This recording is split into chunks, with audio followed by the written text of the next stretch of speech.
chi è qui presente a Grand Central, buonasera a chi ci sta seguendo da casa attraverso il gruppo Mestre Mia, che come sempre ogni mercoledì è qui con noi e collabora alla realizzazione dell'evento. Questa sera è una serata un po' speciale, siamo al penultimo appuntamento dell'edizione invernale, quindi si avvicina un po' la fine di questa rassegna che spero abbia portato un po' di interesse, di stimolo, di curiosità a chi è venuto a vedere gli incontri precedenti, e vi aspetto ovviamente anche mercoledì prossimo per chiudere in bellezza la rassegna. Oggi andiamo a conoscere Anna Simonato, qui alla mia sinistra, autrice del romanzo Rita e Marco, edito da Montag, e ci parlerà sia di questo libro sia di un'altra sua pubblicazione, perché ci teneva particolarmente, credo, a parlare di questo argomento qui. E quindi questa sera avremo anche una, diciamo, non proprio una doppia presentazione, però sviscereremo parecchi argomenti. Modera l'incontro Michela Manente, alla mia destra, dirigente scolastico, giornalista, scrittrice anche lei, quindi una persona che ringrazio intanto per la collaborazione e la disponibilità, una persona qualificata che aiuterà a farci conoscere meglio l'opera di Anna. Collabora alla serata Elisabetta Ticcò, che questa sera interverrà in alcuni momenti facendoci conoscere proprio direttamente alcune parti del libro di Anna. Quindi vi auguro una buona serata, un buon ascolto, ci rivediamo più tardi per i saluti finali. Passo la parola a Michela. Grazie. Prego. Ringrazio da subito la dottoressa Scagnetto e molti complimenti per il festival che qualifica l'ambito letterario di Mestre, e un saluto agli ascoltatori che sono a casa. E quest'oggi abbiamo un libro, un romanzo molto interessante, l'autrice è appunto la professoressa Anna Simonato. Possiamo dire due parole intanto sulla professoressa prima di addentrarci nel cuore di questo romanzo. Ovviamente, parlando della sua attività professionale, lei è una docente di lingue negli istituti superiori, attualmente sta invece portando a termine un dottorato di linguistica presso l'Università svizzera. Ovviamente questo ambito lavorativo un po' esula dalla sua attività invece letteraria, però siccome penso che Anna abbia molte attività in essere che la qualificano, queste attività alla fine un po' si completano a vicenda e danno valore l'una all'altra. Per questo la presento come professoressa di lingue, come dottoranda, e qui invece in veste di scrittrice, ma lei fa molte altre cose, ad esempio, poi insomma ce ne parlerà perché questa è una serata di scoperte, anche un'attività di acquerello, perché le piace molto scrivere, ma anche poi corredare i suoi libri di immagini, anche questo dà molto valore alla sua opera. Scrive diversi generi, da libri per l'infanzia a racconti di attualità, anche a romanzi, libri didattici, che è la parte che mi interessa molto come dirigente, perché credo che sia molto interessante proporre a scuola dei libri che siano poi utili per la formazione dei nostri studenti, quindi tutte queste attività in un'unica persona, Anna Simonato.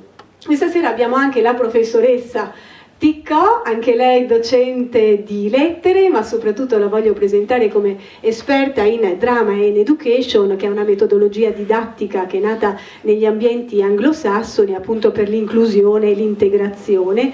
È una metodologia che in Italia sta appunto avendo una forma non tanto sperimentale, ma adesso più di consolidamento, quindi la sta portando nelle scuole, anche nella mia scuola, alla Giulio Cesare.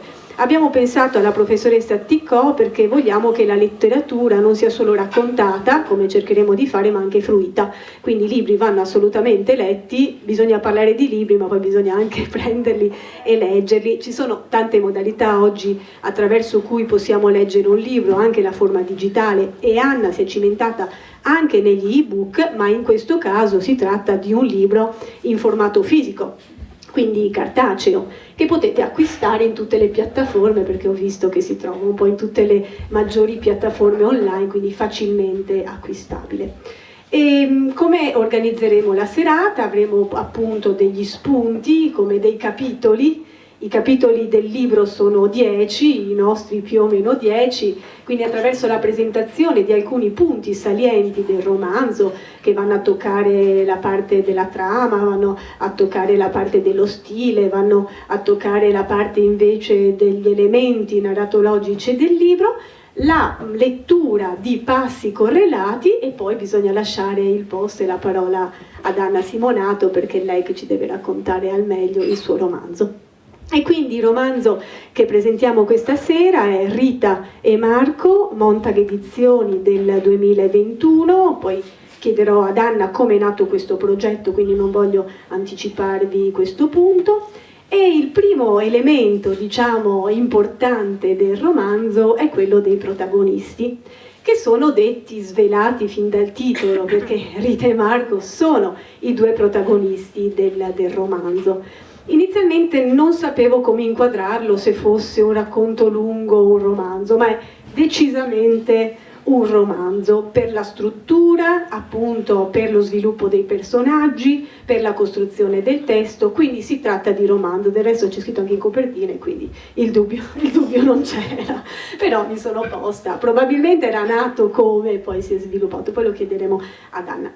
I protagonisti sono due bambini che crescono, quindi li seguiamo lungo, diciamo, lo sviluppo e la loro crescita, parte quando i bambini sono piccoli e poi lungo tutta la loro reciproca conoscenza, ma soprattutto la conoscenza e la scoperta del mondo. Ci sono anche altri protagonisti all'interno del romanzo, ma sono dei protagonisti minori di cui si fanno anche i nomi, cugini, parenti, amici, fidanzati, fidanzato, le cugine, quindi abbiamo altri personaggi, ma i due protagonisti sono assolutamente quelli del titolo, Rita e Marco. Che personaggi sono? Sono dei personaggi che si completano l'uno con l'altro, come se fossero due lati della stessa medaglia, perché si tratta di un personaggio femminile, un po' distratto, un po' che non riesce a sistemare bene le cose, a portare avanti le cose, ma assolutamente fantasioso e molto sportivo.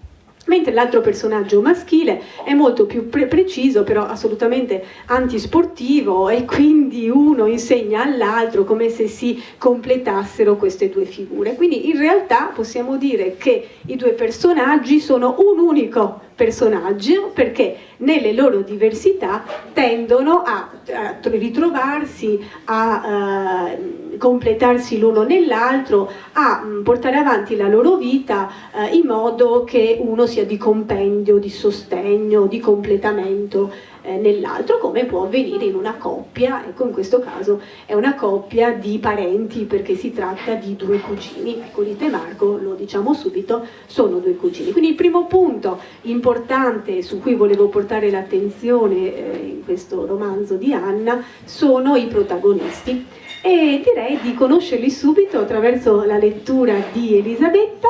Vediamoli, incontriamoli subito, perché fin dalla prima pagina del romanzo li iniziamo a conoscere.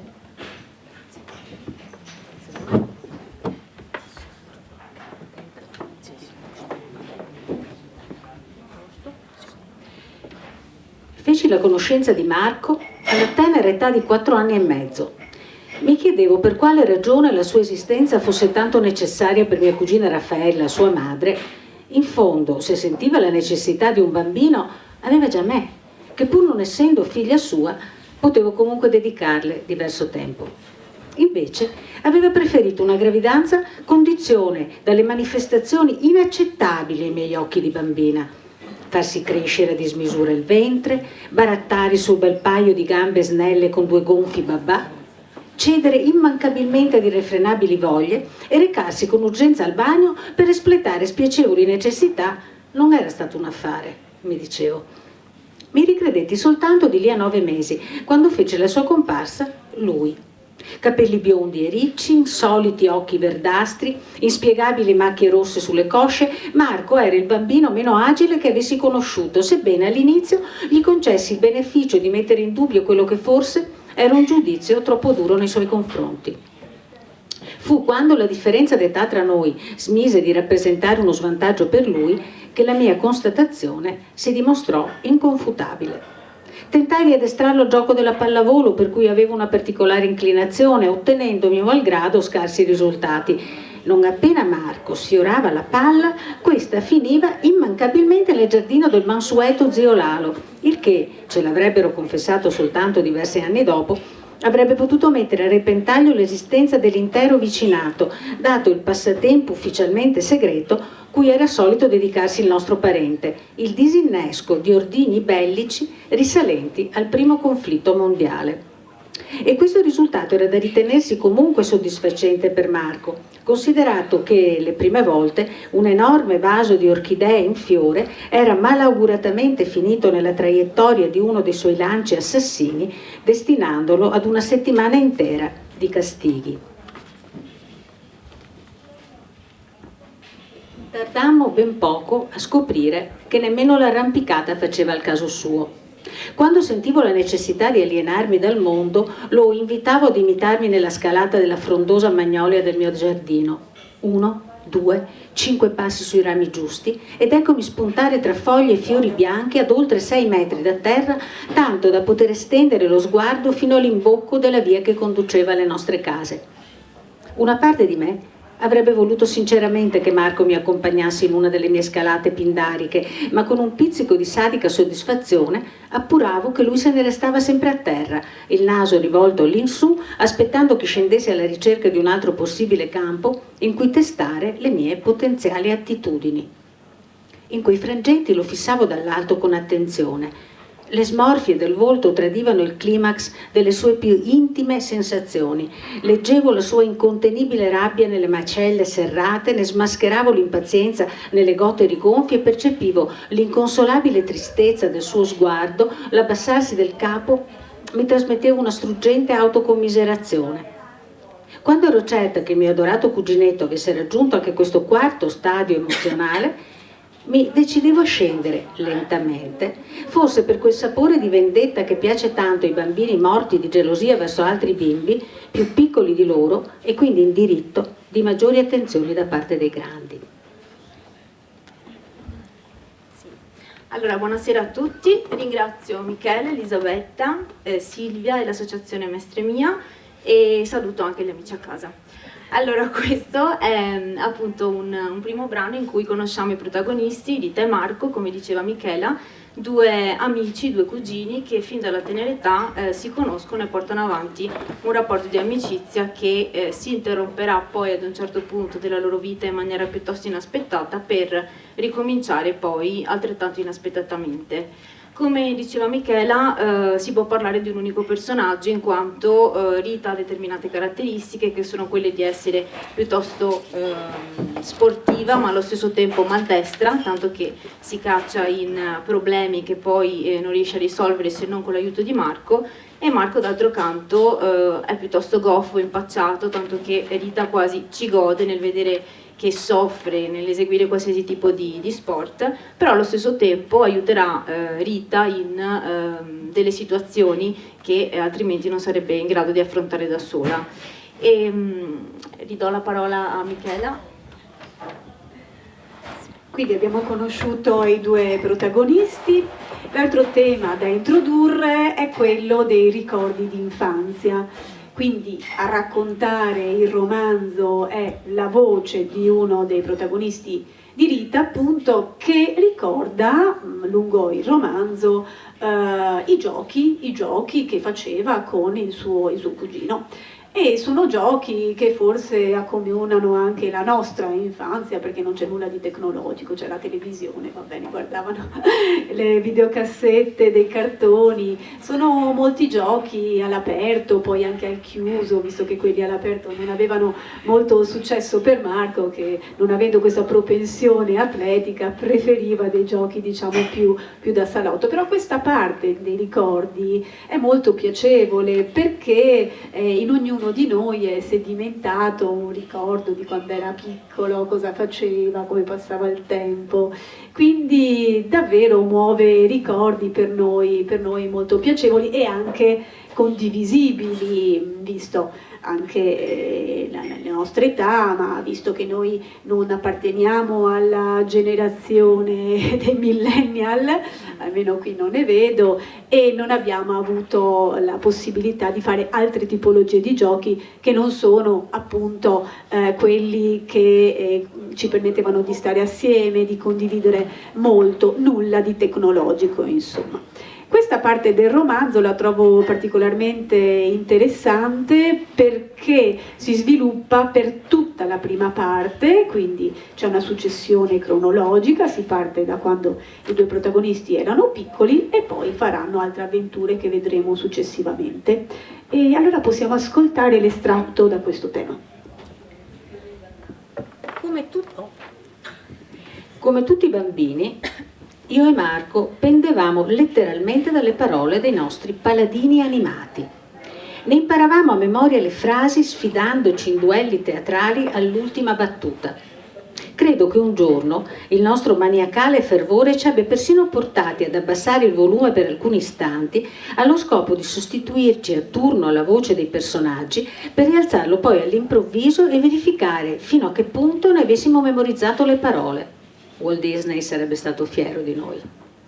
Quando non era la sceneggiatura a farla da padrona, subentrava l'interpretazione delle scene cardine dei nostri bestseller animati. Coperte, pupazzi, fulare, qualche orecchino sottratto furtivamente dalla camera dei suoi, fungevano da props in quelle che per noi erano performance degne di Shakespeare, sebbene all'epoca ignorassimo del tutto le opere del drammaturgo britannico.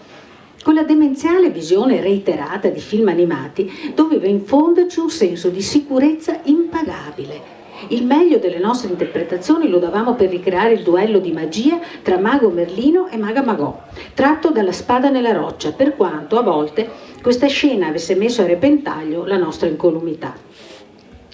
Tra gli aneddoti che ricordo con maggior nitidezza c'è quello della mensola. Un bel giorno dovemmo interrompere le prove a causa di un incidente che avrei dovuto prevedere. Preso dalla smania di incarnare il personaggio di turno, Marco pensò bene di azzardare un passo mai provato prima, finendo per sfracellarsi il labbro inferiore sulla mensola di camera sua. Le lacrime agli occhi e la smorfia di dolore che si fece largo subitaneamente sul suo volto, dolorante, lasciavano presagire un finale apocalittico. Procedo col secondo pezzo oppure no? Sì? No.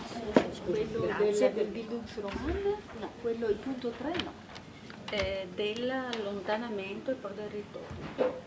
Abbiamo due pezzi. Sì, allora sì, procedi. Poi, inaspettatamente, ci allontanammo per diversi anni. Forse fu colpa della nostra indolenza, oppure delle diverse esperienze che scegliemmo di vivere e che ci condussero per strade tra loro troppo lontane perché i nostri passi si incrociassero. È strano come accadono queste cose, sebbene mi sia capitato spesso, non ricordo mai con precisione i dettagli dell'incontro che conclude una frequentazione. La sola cosa che ho notato è che semplicemente così come è iniziata, poi è pure finita.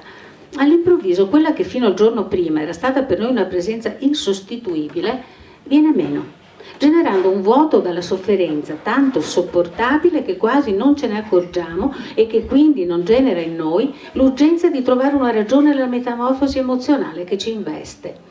Il tutto scivola lentamente nell'oblio di un ricordo sbiadito a cui la mente ci riconduce dopo secoli in un momento inaspettato, colpita da un tocco prustiano che risveglia i nostri sensi da un lungo incantesimo.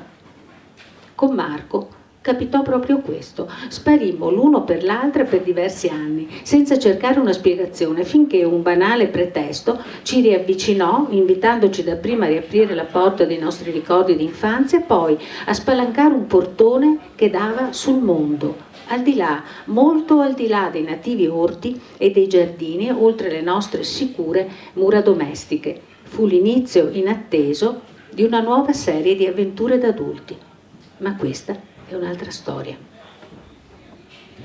Sì, allora qui abbiamo visto due brani. Il primo riguarda appunto il modo di giocare dei bambini di una volta, tra virgolette, in cui secondo me, a differenza dei giorni attuali, si dedicava molto più spazio a quella che era l'immaginazione, tra virgolette anche il pericolo, il fatto di superare i confini di casa, di sperimentare nuove cose, che Rita e Marco, diciamo, è in questo modo che Rita e Marco vivono le loro giornate. Invece nel secondo brano letto, vediamo che la storia evolve, perché improvvisamente, appunto così come era nata la loro amicizia, termina senza una determinata spiegazione, semplicemente le cose accadono così, come succede a tutti noi. Penso una relazione può finire senza un particolare motivo, poi invece è la vita stessa che ci riporta sulla stessa strada e ci unisce nuovamente a una persona che pensavamo di aver perso.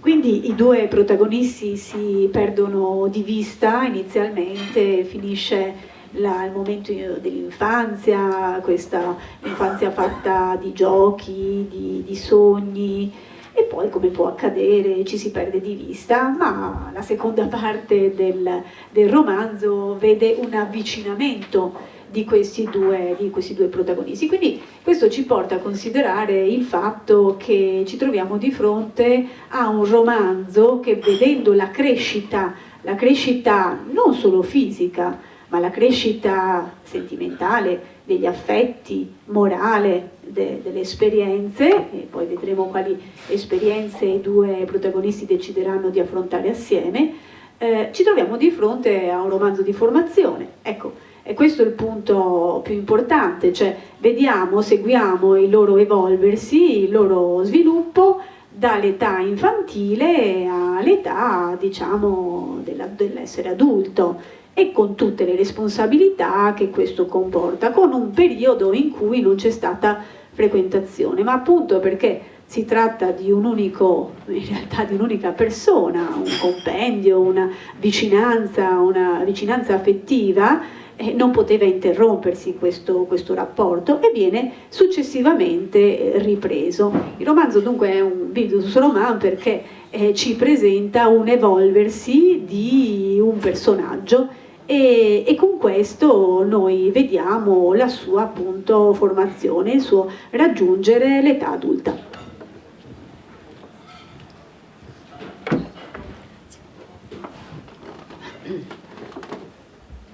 Erano passati ormai diversi anni dal mio ultimo incontro con Marco. Da allora mi era capitato di vederlo saltuariamente dalla finestra del soggiorno, ma il legame che c'era tra noi da bambini pareva essersi irrimediabilmente trasformato in un piacevole ricordo. Quella fraterna empatia che ci aveva uniti giorno dopo giorno per una decina d'anni era sfumata gradualmente in una cortese indifferenza che prendeva corpo in freddi saluti di circostanza. Credo che il ruolo centrale in questo gioco di sentimenti l'abbia avuto la criticità del periodo adolescenziale in cui io mi accingevo ad entrare in punta di piedi. Fu questo ad indurmi ad evitare coloro che non ritenevo degni di condividere con me i momenti di svago. Data la nostra differenza d'età, Marco non poteva che rientrare in questa cerchia di intoccabili. D'altro canto, mentre io compilavo la preiscrizione al liceo, lui era alle prese con i problemi di geometria piana di quarta elementare. Lasciai quindi che un'educata indifferenza si insinuasse nelle nostre sporadiche e brevi conversazioni, specie in occasione delle festività natalizie.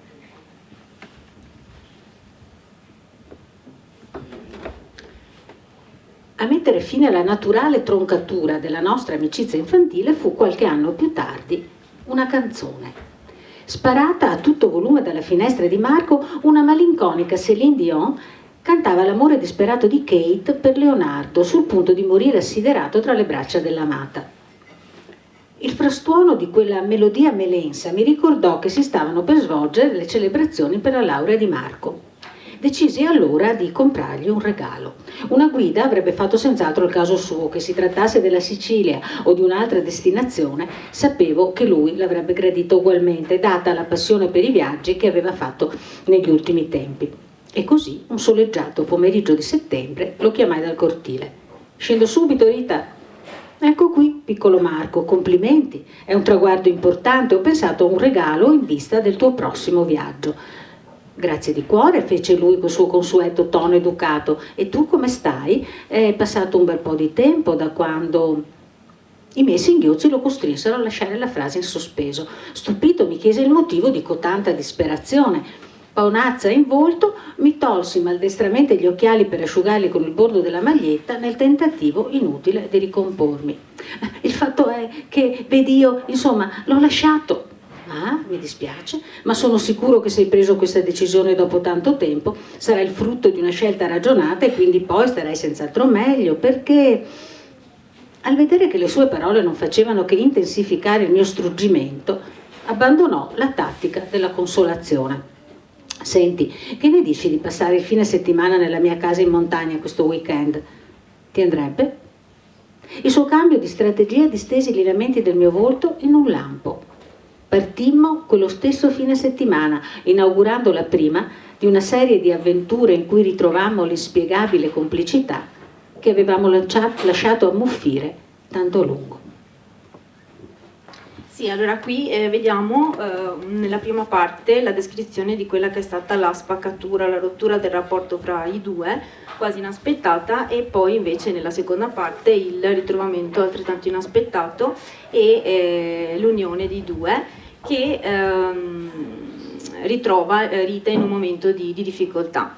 La proposta che viene fatta da Marco per risolvere il suo problema è quello di partire per una serie di viaggi, e il viaggio è proprio uno dei temi principali del romanzo. D'altra parte è una cosa che mai hanno smesso di fare i due, neanche da piccoli, perché se pensiamo che si può viaggiare con la fantasia, Rita e Marco lo facevano, e come. E quindi il viaggio comincerà appunto da questo momento in poi. Si tratterà prima di piccoli viaggi in zona, montagna, poi spiaggia, per spazzare invece poi verso orizzonti senza limite. E in questo modo i due personaggi non solo conosceranno il mondo, ma impareranno a compensarsi ancora di più l'un l'altro e a conoscere se stessi. Quindi appunto il viaggio insieme ad altri è uno dei temi fondamentali del romanzo.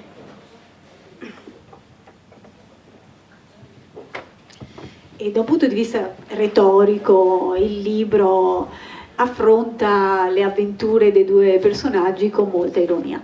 Questa è la nota stilistica predominante nel libro, in netto contrasto invece con la tematica, che può apparire invece più scanzonata, e invece l'ironia, diciamo, che alleggerisce ma soprattutto pone su un altro piano appunto tutta la parte narrativa del libro.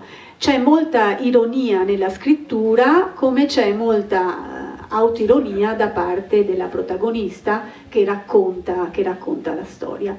E quindi attraverso l'autoironia ci sono anche degli sketch, dei momenti molto divertenti, alcuni più ridicoli, ma comunque che ci alleggeriscono e ci fanno avanzare nella lettura, quindi proprio degli episodi comici che portano avanti tutto l'impianto, il plot del romanzo. Però sono due elementi distinti, l'autoironia della protagonista e invece lo stile ironico.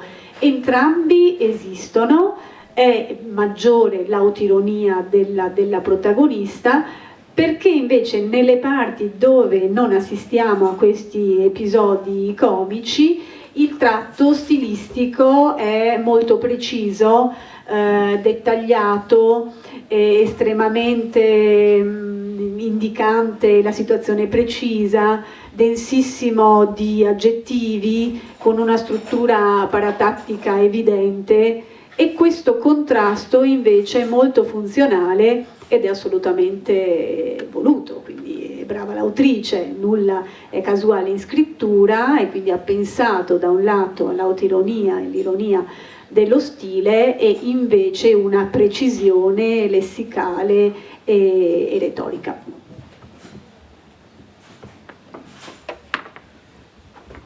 Qui si parla di cucina.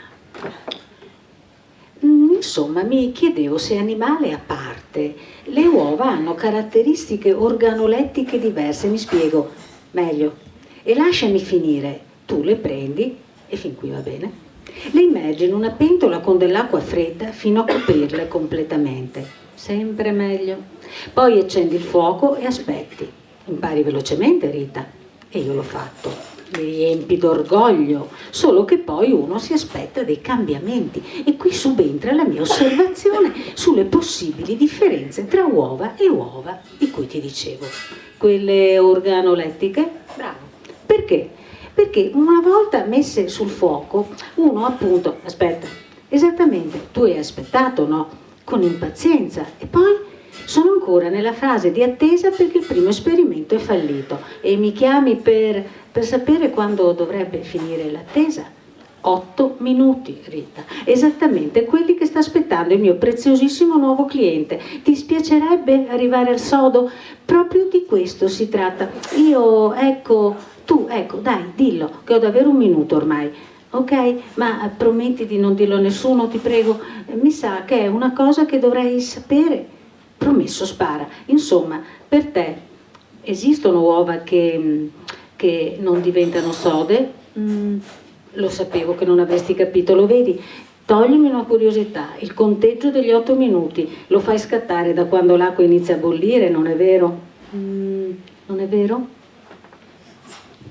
Sì, allora questo è uno degli episodi in cui vediamo Rita al 100%, nel senso che ci sono ambiti che non le appartengono e Marco lo sa e lo fa notare. E quindi, come diceva Michela, l'ironia e l'autoironia sono elementi fondamentali del romanzo, da un lato perché tutti i capitoli, tutti e 10 gli episodi, diciamo, hanno un contenuto divertente, quindi questo è solo uno delle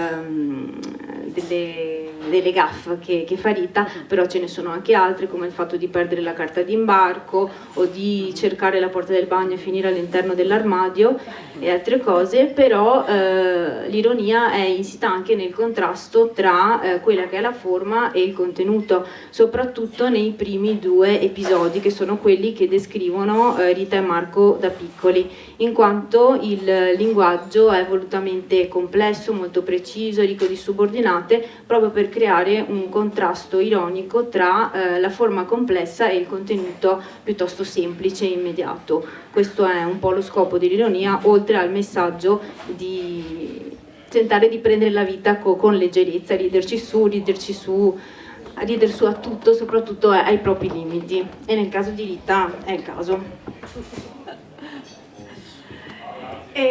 Il libro è anche piacevolissimo perché ci porta a scoprire delle perle, delle mete. In questi viaggi 2 personaggi arrivano nella capitale del sultano, quindi vanno a Istanbul, viaggiano per il Mediterraneo, vanno in Francia, in Grecia, e quindi è un po' una guida turistica, perché ci vengono presentate tutte queste mete in maniera precisa, cosa fanno, cosa vedono, al di là delle gaffe, dei siparietti simpatici, ma conosciamo delle mete, delle località che magari conosciamo anche noi, ma non attraverso gli occhi di questi personaggi. Quindi rivediamo, non so, una Francia diversa, una Istanbul diversa. Poi ci sono anche delle indicazioni molto precise, quindi sicuramente l'autrice questi posti li ha visti, perché altrimenti non avrebbe potuto descriverli in maniera così puntuale, oppure si è ben documentata, ecco, quindi un po' da guida turistica,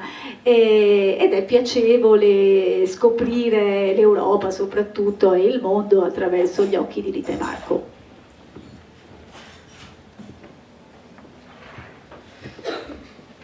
Quando finalmente si stese sull'asciugamano, Marco mi propose una passeggiata. Accettai entusiasta, visto l'incanto del luogo. Peccato che quello che avrebbe dovuto essere un tragitto di mezz'ora si trasformò presto in un interminabile percorso di sopravvivenza. Attraversammo 2 baie, nuotammo verso un piccolo promontorio. Lo scalammo senza sandali, scorticandoci la pianta dei piedi sulle rocce affilate, per poi scoprire di essere da tutt'altra parte rispetto a quella prevista da Marco, il quale, sentendosi reincarnato in un improbabile Colombo, era disposto a tutto pur di dimostrare che sarebbe stato sufficiente circumnavigare quella montagna per tornare da Gioele e Clarabella. I poverini frattanto erano sul punto di denunciare la nostra scomparsa alle autorità francesi, quando il piccolo esploratore dovette arrendersi all'evidenza, mi invitò a fare dietrofront, senza più proferir parola, per ridurre lo sconforto della sconfitta. Un promontorio, una nuotata e 2 spiagge dopo riapparimmo agli occhi preoccupati di Joël e Clarabella. Non restava che dimenticare l'avventura soffocando lividi e bruciature nella prelibatezza di un fresco gelato viola alla lavanda. Sì, questo è un estratto che viene dal secondo dei viaggi di Rita e Marco, in particolare tocchiamo Malta, poi tocchiamo la Francia e alla fine la Turchia. Per quanto riguarda la tematica del viaggio, abbiamo già detto prima che contribuisce alla crescita dei personaggi, ma in realtà non tutto il romanzo si svolge in viaggio all'estero, perché c'è un intervallo, ad eccezione dei primi 2 episodi, c'è un alternarsi tra quello che è il viaggio e quella che è la routine, che alla fine ha a che fare con il viaggio lo stesso, perché i 2 personaggi cercano di spingersi comunque al di là dei loro limiti e affrontano la vita insieme, supportandosi l'un l'altro, sempre all'insegna dell'amicizia che appunto perdura da quando sono bambini. Sul piano appunto dei sentimenti, della condivisione dei personaggi, sicuramente ecco, il sentimento dell'amicizia, della complicità, del fare le cose assieme è quello emergente ed è quello che viene meglio espresso dal romanzo. Tutta la vicenda e tutta la relazione si svolge alla luce di questo sentimento ed è quello predominante. Quindi il libro in realtà vuole in noi farci capire come può esserci un sentimento di tal natura tra due persone. Possono essere appunto 2 appartenenti alla stessa famiglia, come in questo caso, oppure no. Ed è importante sapere come sviluppare questo sentimento. Allora viene in forma quasi naturale, perché abbiamo visto che c'è stata un'interruzione di frequentazione, ma il legame era troppo forte per impedire che poi continuasse, ed è continuato per sempre fino a quando sono diventati adulti. Allora sentiamo ecco, questo sviluppo del sentimento tra i 2 protagonisti.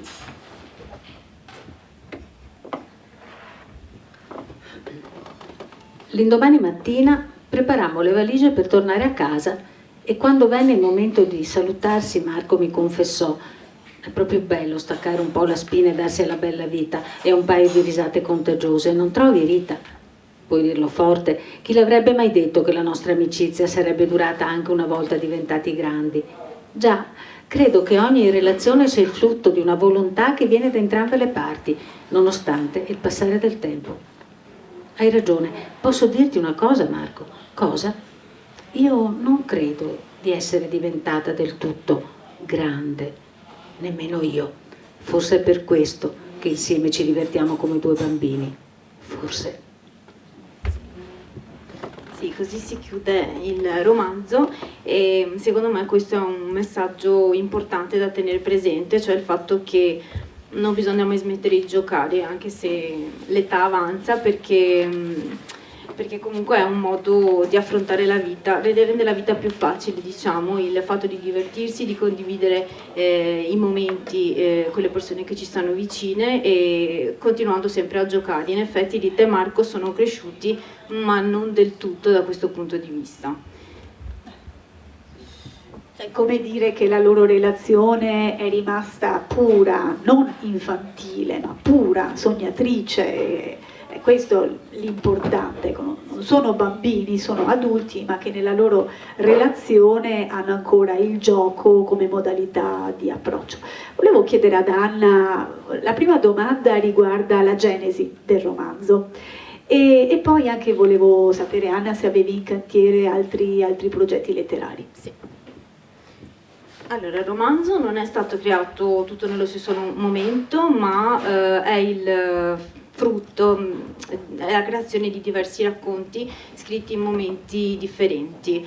Però il filo conduttore è sempre quello, i due protagonisti, Rita e Marco, che hanno attraversato tutte queste avventure e diciamo, ho colto l'occasione di un concorso letterario indetto nel 2020 in cui la casa editrice Montag, appunto della provincia di Macerata, dava la possibilità ad autori esordienti di pubblicare il proprio romanzo, un romanzo che avesse determinate caratteristiche, quindi io ho scelto questo e alla fine appunto è stato selezionato e pubblicato di conseguenza nel 2021. Per quanto riguarda invece le altre pubblicazioni, allora questo è un romanzo diverso rispetto al genere a cui mi sto dedicando ultimamente, perché il genere che mi interessa di più è quello delle fiabe e delle favole.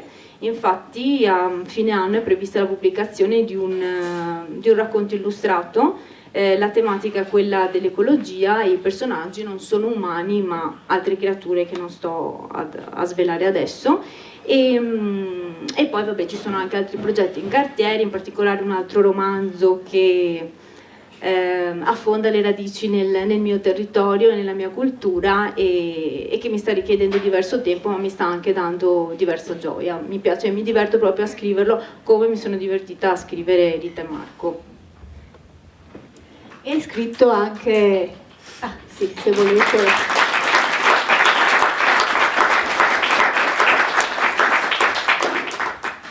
Hai scritto anche un racconto sul tema tecnologico, sì, che si intitola Per tutti noi, che è ancora inedito al momento. No, è edito, no? ma su ebook. Ah, ecco, invece è disponibile in formato elettronico, in ebook per tutti noi. Adesso ne ascoltiamo da parte di Elisabetta un estratto, ma è una riflessione sociologica sull'uso oggi dei social media e delle tecnologie. Vediamo un po' cosa ne pensa Anna, se questo ha rovinato l'uso dell'umanità che sta in noi o se invece le ha dato più valore. Sentiamo un po'.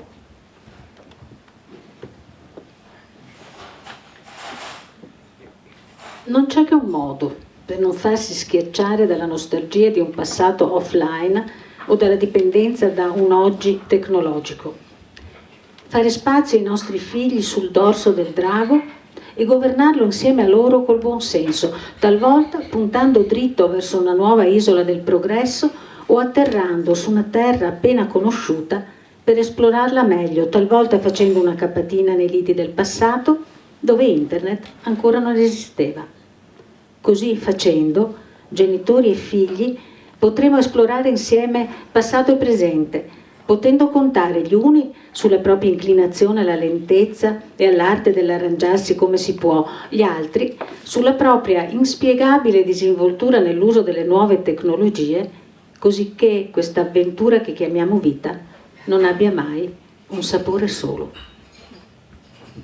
Sì, allora questa è la parte conclusiva del racconto di cui parlava Michela, che appunto non è un romanzo ma un racconto e si intitola Per tutti noi. Anche questo è edito ma solo in formato digitale da un'altra piccola casa editrice della provincia invece di Modena che si chiama Ada Edizioni e non è un racconto a sé ma fa parte di una raccolta. Al suo interno infatti ci sono 20 racconti in totale tra cui il mio e la cosa più interessante penso sia il titolo che è Connessi con tra parentesi un punto di domanda che vuole essere una provocazione da parte dell'editore, in quanto ci si chiede effettivamente che cosa significhi essere connessi e soprattutto a cosa siamo connessi. In questo caso appunto il tema è quello della tecnologia e io ho voluto incentrarlo sull'uso che si fa della tecnologia oggi e lanciare un messaggio, una provocazione a mia volta, in quanto io credo che chi è nato tra gli anni 60 diciamo e gli anni 80, quindi faccio parte del gruppo, appartiene alla cosiddetta generazione di mezzo, cioè a chi non è nato con la tecnologia in mano, ma comunque ha imparato ad apprenderla. E cioè, questa generazione si colloca di mezzo tra chi non conosceva proprio la tecnologia, quindi i nostri genitori, e chi invece è cosiddetto nativo digitale. Secondo me le persone nate che fanno parte della mia generazione hanno il compito di insegnare ai nativi digitali quello che di buono c'era una volta, quindi un esempio banale può essere l'amore per la lentezza, il fatto di stare più a contatto con gli altri senza necessariamente ricorrere appunto alla tecnologia, e avere relazioni più genuine o fare le cose che si facevano una volta, come per esempio spedire una banale cartolina anziché un messaggio, e assaporare l'attesa di raggiungere determinati obiettivi. Quindi questo secondo me è un messaggio importante non solo per le nuove generazioni ma anche per la nostra. Giusto. Non partite dalle istruzioni per l'uso, la tecnologia è diretta e immediata, tanto non succede niente, non si rompono gli strumenti, quindi sbagliate quando tornate indietro, perché se partiamo dalle istruzioni dimostriamo proprio di appartenere alla generazione precedente. E io faccio una domanda ad Anna, poi lascerei la parola a voi se avete piacere di rivolgere qualche richiesta, qualche domanda ad Anna. Stai scrivendo delle fiabe, mi interessava sapere appunto quali sono i temi di queste fiabe, ma anche sapere quali sono le fiabe che ti hanno ispirata e quali hai letto, insomma, quali fanno parte del tuo bagaglio culturale.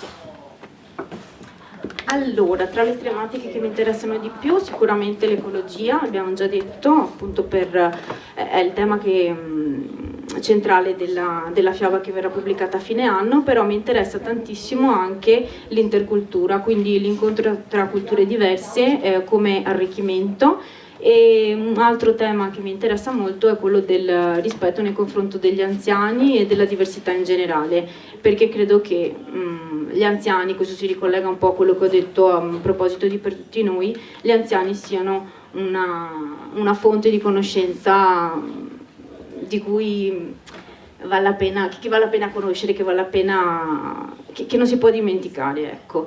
E invece la seconda domanda era? Quali fiabe ti hanno ispirato, fanno parte del tuo bagaglio? Sì, allora fiabe ma anche cartoni animati, tra cui soprattutto i Sette Nani, Biancaneve e i Sette Nani, tantissimo. Non so, perché mi sono sempre stati molto simpatici i nani, sono, non so, una fonte di ispirazione, l'unione fa la forza, il lavoro, questi concetti, e anche la spada nella roccia. Queste sono un po' il fatto di costruirsi da soli, di scoprire il proprio destino. Queste sono, penso, le due fiabe che mi hanno influenzato di più. Sì. Non hai detto niente. È perché i Sette Nani sono tutti diversi, ognuno ha una caratteristica propria, sono semplici, no? Nella costruzione delle varie tipologie, però ognuno incarna una sua particolarità. E allora la parola a voi, se avete piacere, siamo qua. Quanto c'è di autobiografico? In cosa esattamente? Nel romanzo di Rita Marco. Allora, un po' di autobiografico c'è, sicuramente l'amore per il viaggio, il tentativo di prendere la vita con autoironia e l'amicizia, sicuramente questi sono i temi autobiografici, e poi chiaramente c'è una buona parte dedicata all'immaginazione, basata sull'immaginazione, ecco.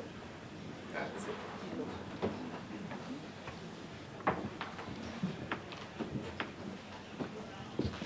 Qualcuno si fa avanti? Devo passare il microfono.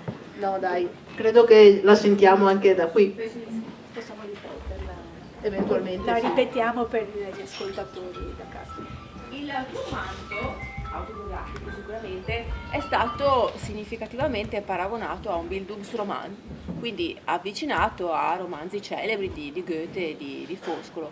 C'è qualche appunto opera che ti ha ispirato particolarmente per questo tuo romanzo? Avete sentito? La signora chiede se c'è stata qualche opera tra i grandi classici che ha ispirato particolarmente Anna per la stesura di questo. Un po' sì, un po' no, vado più indietro nel tempo, se lo vogliamo considerare autobiografico direi l'Odissea, per il tema del viaggio, forse è un po' azzardata come paragone, però secondo me, visto che il protagonista quasi non vuole tornare a casa, in alcuni casi mi identifico, ecco, con lui e vedo proprio il viaggio come un'esperienza di crescita assoluta nella vita. Per cui questo direi. Che posso aggiungere? Cioè, l'Ulisse omerico però, non gli altri Ulissi, che è un po' un romanzo di formazione, perché attraverso il viaggio Ulisse, facendo l'esperienza, cresce, perché invece l'Ulisse dantesco è fallimentare, quindi io direi solo l'Ulisse omerico. Sì, i due personaggi, no, parallelamente crescono loro e viaggiano, e quindi questa cosa si sviluppa lungo tutto l'arco del romanzo. Se non lo avete letto, ovviamente ve lo consiglio, intanto perché è una scrittura piacevole, fluida, scorre veloce, è una bella storia di amicizia, anche se sono parenti, però sono, diciamo, amici. Non c'è malizia, per fortuna, diciamo, finalmente un libro proprio puro, dove non c'è, sì, pulito, dove non ci sono sotterfugi o cose strane sotto, quindi... E c'è la tua ironia, insomma, per quel poco che ti conosco, diciamo, che si vede, viene fuori tra le righe del libro. Qualcuno che è interessato a qualche altro particolare aspetto vuole chiedere ad Anna? Una continuazione potrà esserci? Del libro? Sì. Non credo, onestamente. No, forse Ma ci hai mai pensato? no. Forse degli spin-off, ma no, non ci ho mai pensato onestamente. Posso dire Marco e Rita. Rita. Marco e Rita, quindi dal punto di vista di Marco. Potrebbe essere interessante Non dal punto di vista di Rita, ma di Marco. Sì. Questo potrebbe essere. Potrebbe essere, Potrebbe però non ci essere- avevo Potrebbe pensato. essere un'idea. Sì. Anche perché la tematica è ricca, voglio dire, quindi ce ne sarebbero volendo, no? Sì, sì. Però questo del capovolgimento del punto di vista potrebbe essere un'idea. Sì. Lo aspettiamo, mi raccomando.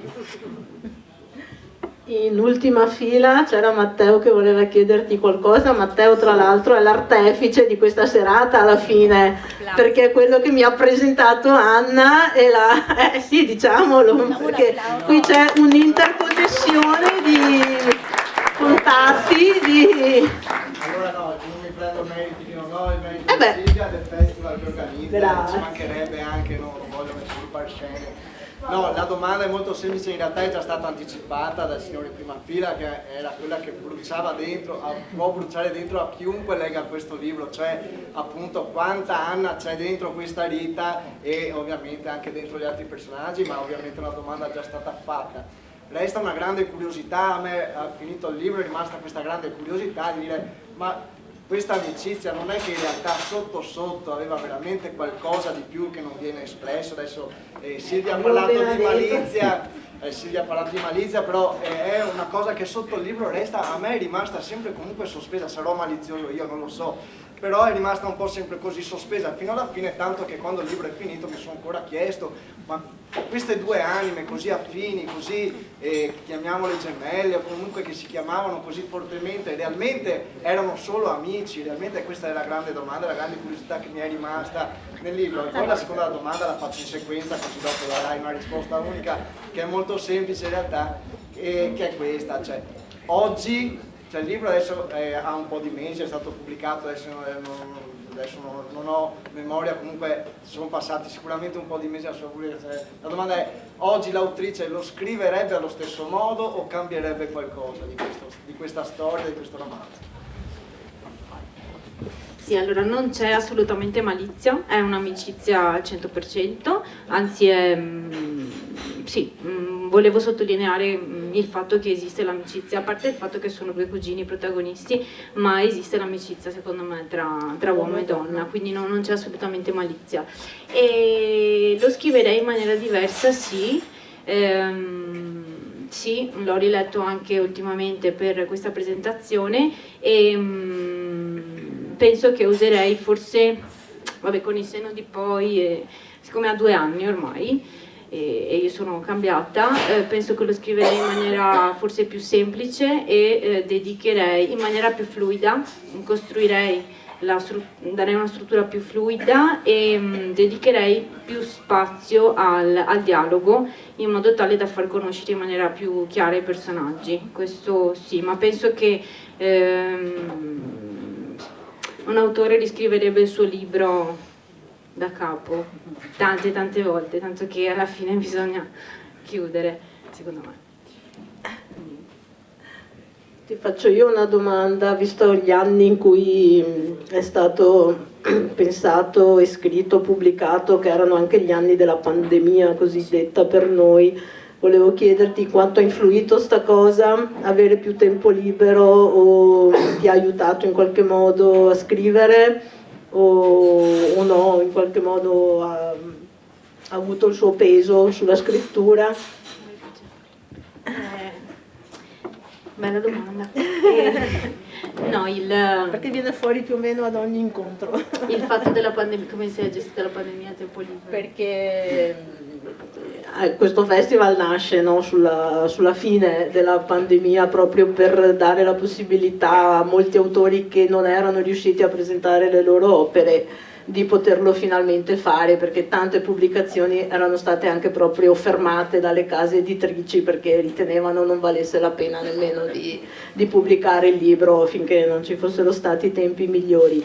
E abbiamo avuto... Anche se le librerie sono rimaste aperte. Sì, vabbè, sorvoliamo sulla logica delle cose. Ricordo non le biblioteche, proprio Matteo, ad esempio, che fa finta di niente lì dietro, anche lui scrive e anche lui nella sera della sua presentazione ha detto: no, a me la pandemia mi ha bloccato, avevo bisogno di pensare ad altre cose, per la scrittura ci vuole altro. Altri autori invece, tutto il contrario, hanno detto: finalmente ho avuto il tempo libero per potermi dedicare a questa cosa che volevo fare. Quindi chiedo anche a te su quali dei due versanti ti sei mossa. Sì, non so, penso mi collocherei un po' al centro, perché la gestione del tempo libero non è una cosa facilissima, non ci sono limiti e soprattutto se si è costretti a stare a casa, la visione è un po' sempre quella, quindi può aiutare l'immaginazione di un autore, però allo stesso tempo anche bloccarla. Quindi non è stato un processo uniforme, lineare, no. Bene, però insomma, l'esito ce l'abbiamo qui in mano. Tra l'altro ci sono delle copie del libro disponibili per chi volesse acquistarle alla fine della presentazione, fine verso la quale ci avviamo se voi non avete alcun intervento da fare. Noi siamo qui. Bene, allora vuol dire che la presentazione è stata esauriente, grazie di tutto, grazie di aver partecipato, di essere stata con noi, a te Michela, a Elisabetta per la sua professionalità, Anna ovviamente dopo un po' di tempo siamo riuscite a far andare in porto questa serata. Prossima settimana è l'ultimo appuntamento di questa edizione invernale, per cui assolutamente vi invito a venire.